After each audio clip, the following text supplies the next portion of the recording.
시청자 여러분 안녕하십니까? 12월 13일 비즈플러스 시작합니다. 첫 소식입니다. 미국과 중국이 1단계 무역 합의했다는 소식에 미 증시뿐만 아니라 한국 증시도 덩달아 올랐습니다.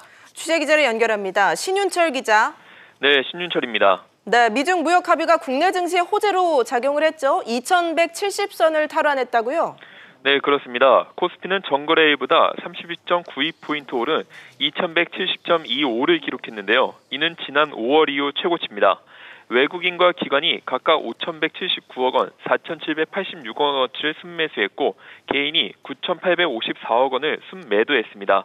코스닥 역시 6.51포인트 오른 643.45로 장을 마쳤습니다. 네, 미중 무역 협상 1단계 합의안 어떤 내용을 담고 있나요?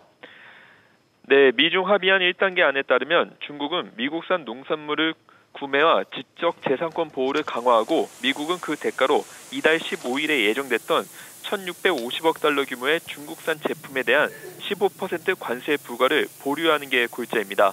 또 이미 시행 중인 고율 관세도 완화할 것으로 알려졌는데요. 미국과 중국의 무역 분쟁이 본격화한 지 21개월 만에 휴전이 이뤄질 가능성이 높아진 겁니다. 어제 마감한 S&P 500 지수 등도 사상 최고치를 경신했는데요. 글로벌 불확실성이 완화되면서 수출 중심 경제인 우리나라가 혜택을 볼 것이란 전망이 나오면서 국내 증시가 강세를 보인 겁니다. 한편 서울 외환시장에서 원달러 환율은 15원 10전 내린 1171원 70전에 마감했습니다. SBS CNBC 신윤철입니다. 노노케어라는 말 들어보셨습니까? 고령화가 빨라지면서 노인이 노인을 돌보는 현상이 갈수록 심화되고 있습니다. 70대 자녀가 90대 부모를 간병하고 80대 남편이 70대 아내를 돌보는 게 우리 사회에서도 흔한 일이 되고 있습니다. 엄하은 기자가 보도합니다. 약 50년 뒤인 2067년 우리나라 전체 인구 중 65세 이상 노인 비중은 46.5%에 달할 전망입니다. 반면 15세에서 64세 사이 생산 연령 인구는 45.4%까지 줄어들 것이란 관측입니다. 즉 청년과 중장년층 1명이 노인 1명 이상을 책임져야 한다는 의미로 다른 나라에 비해서도 가장 높은 수준입니다. 중장년층 자녀가 노인 부모를 돌보는 이른바 노노케어 현상도 흔한 일이 될 것으로 보입니다. 2015년 현재 생산 연령 인구 약 6명이 65세 이상 1명을 부양하고 있습니다.